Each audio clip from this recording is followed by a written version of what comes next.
o milionário que cresceu sem amor, até que conheceu o verdadeiro valor da vida. Desde que se lembrava, Santiago esteve rodeado de luxos. Ele não conhecia a escassez, nunca precisou se preocupar com o que iria comer ou vestir. Sua família possuía uma das maiores fortunas do país, e sua vida era repleta de viagens, carros esportivos e mansões que pareciam saídas de um sonho. No entanto, por trás daquela aparente perfeição, havia um vazio que o dinheiro não conseguia preencher. Santiago cresceu em uma casa enorme, decorada com os móveis mais caros e obras de arte valiosas, mas sem o calor de um verdadeiro lar. Seu pai, um empresário implacável, estava mais preocupado com os negócios do que com a família. Sua mãe, envolvida em festas e aparências, mal lhe dirigia algumas palavras por dia. Desde pequeno, ele aprendeu que naquele mundo não havia espaço para emoções. Sentimentos são fraqueza, dizia seu pai toda vez que ele tentava se aproximar. Na vida só existem vencedores e perdedores. Você nasceu para vencer, então não perca tempo com bobagens. Com o tempo, Santiago deixou de buscar o amor dos pais. Aprendeu a viver sem ele, construindo uma armadura tão forte que nada poderia atingi-lo. Tornou-se um jovem frio, calculista, brilhante nos negócios, mas incapaz de se conectar com as pessoas. Ele tinha tudo o que qualquer um poderia desejar, mas não conhecia o significado do amor nem da verdadeira felicidade. Os anos passaram e ele herdou o império da família. Aos 30 anos, Santiago era um dos homens mais ricos e poderosos do país.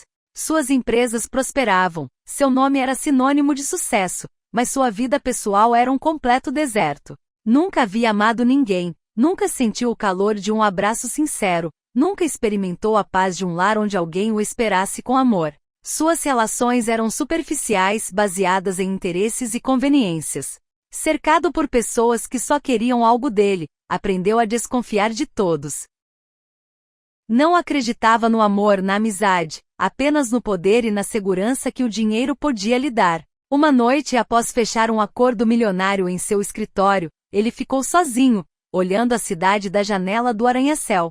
As luzes brilhavam, os carros se moviam como formigas nas estradas, e ele, no topo, se sentia mais solitário do que nunca. Pegou o telefone e percorreu a lista de contatos. Tinha centenas de números salvos, mas nenhum a quem realmente quisesse ligar. Sem amigos, sem família, sem alguém que estivesse ali por ele, e não pelo que ele possuía. Suspirou e fechou os olhos. Pela primeira vez, sentiu que sua riqueza era apenas uma prisão dourada. Naquela mesma noite, ao chegar à sua mansão, encontrou sua mãe na sala, bebendo uma taça de vinho. Seu pai havia falecido há alguns anos, e embora ela continuasse cercada de luxo, seu olhar estava vazio. Você continua trabalhando demais, comentou ela sem olhar para ele. Deveria tirar um tempo para descansar. Santiago deixou sua pasta sobre a mesa e se sentou em frente a ela.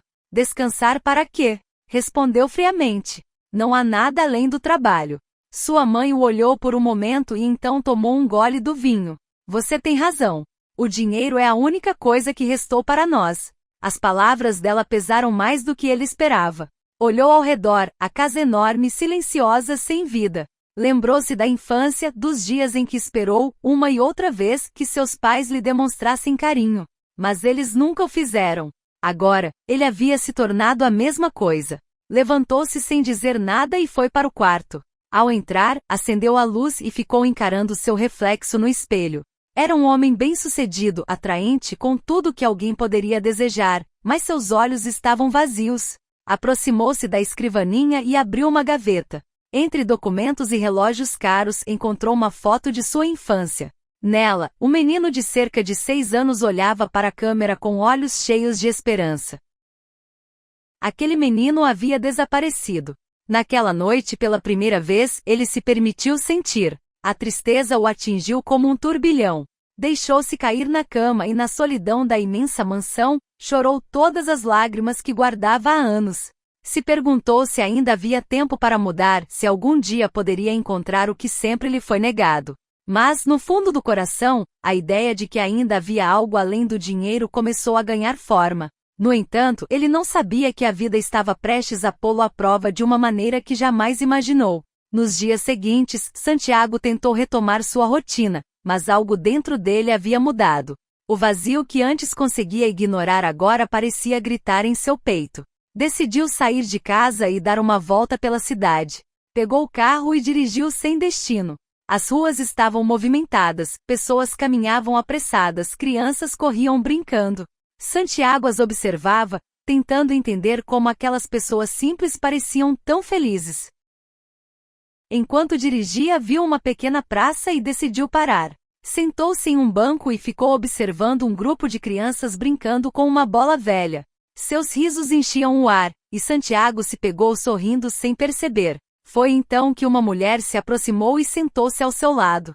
Ela tinha cabelos castanhos e olhos ternos. "Gosta de crianças?" perguntou ela, sorrindo.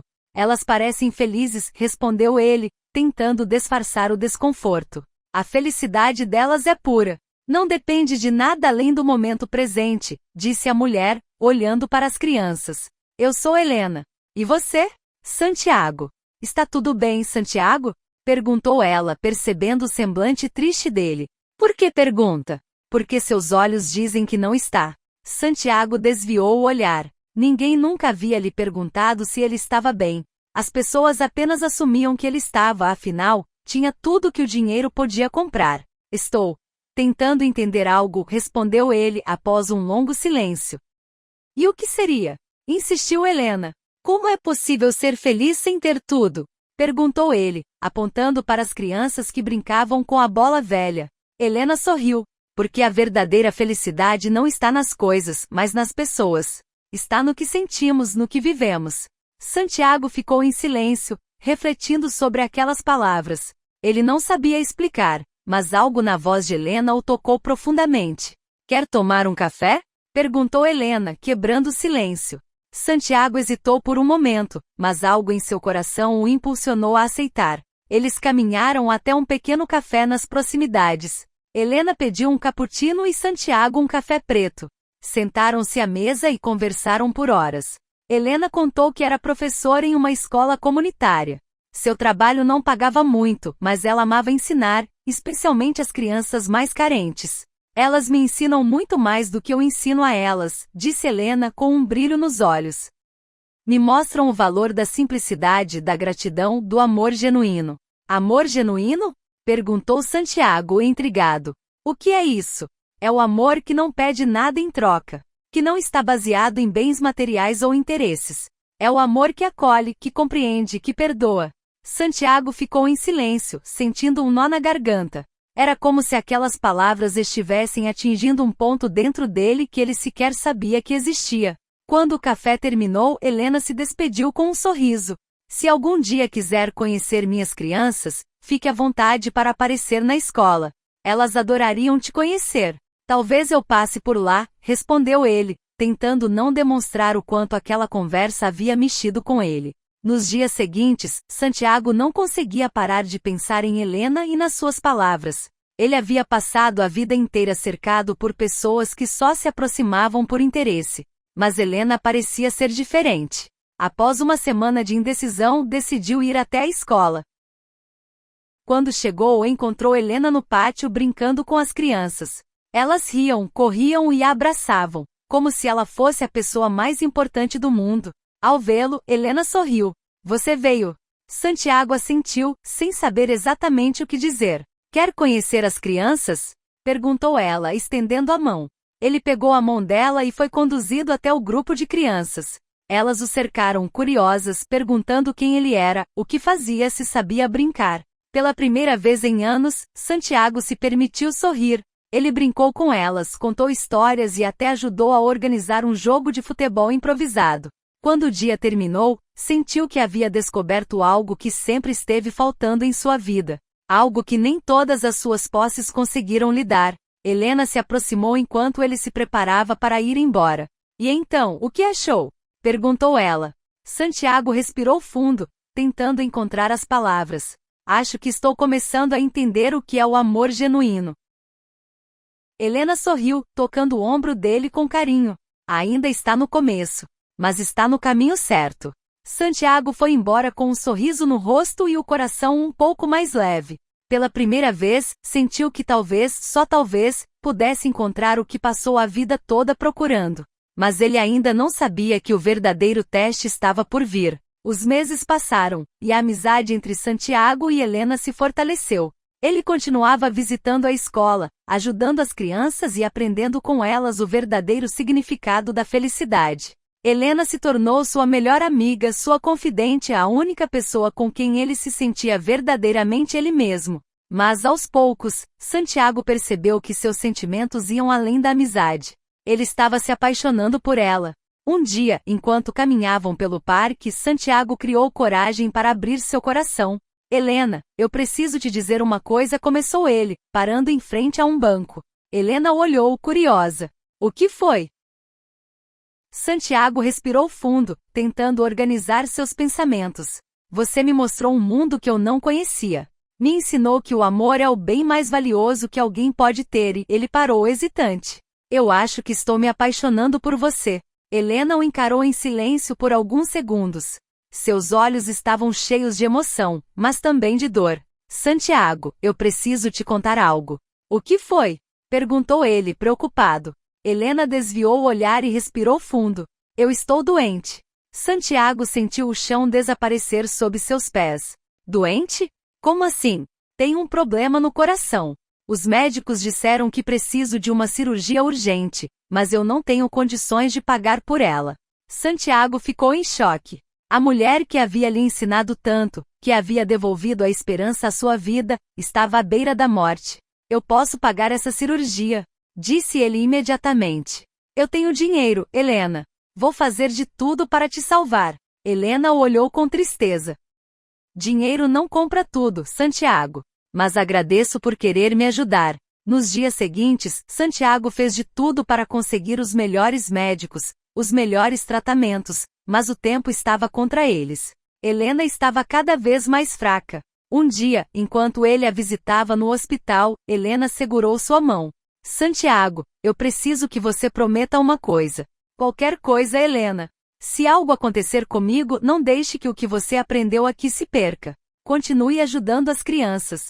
Continue levando amor para quem mais precisa. Santiago sentiu as lágrimas descerem pelo rosto. Não diga isso. Você vai ficar bem. Helena sorriu, acariciando o rosto dele. Não importa o que aconteça. Eu já sou a mulher mais rica do mundo, porque tive você ao meu lado. Nos dias que seguiram, Santiago ficou ao lado dela o tempo todo. Fez orações, implorou a Deus por um milagre. Mas na noite da cirurgia, Helena não resistiu. A notícia da morte de Helena devastou Santiago.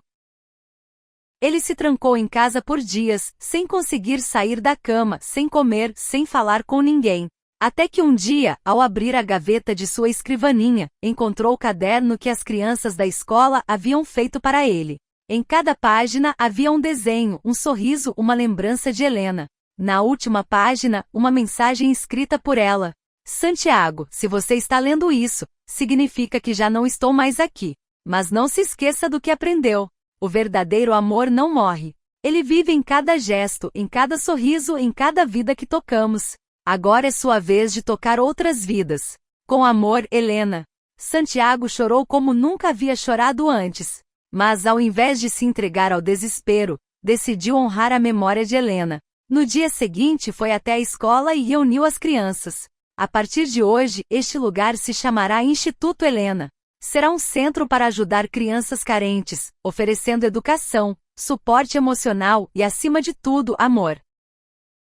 As crianças o abraçaram, e Santiago sentiu o calor daqueles pequenos corações, o mesmo calor que havia sentido nos braços de Helena. A partir daquele dia ele dedicou sua vida a continuar o legado dela, espalhando amor e esperança por onde passava. Porque ele finalmente havia entendido que a verdadeira riqueza não estava no dinheiro que acumulava, mas no amor que deixava no coração das pessoas. E esse era um tesouro que ninguém poderia lhe tirar. Se você ouviu essa história, inscreva-se no canal Narrativas em Família, e ative o sininho para não perder nenhuma das nossas histórias, cheias de amor, fé e emoção.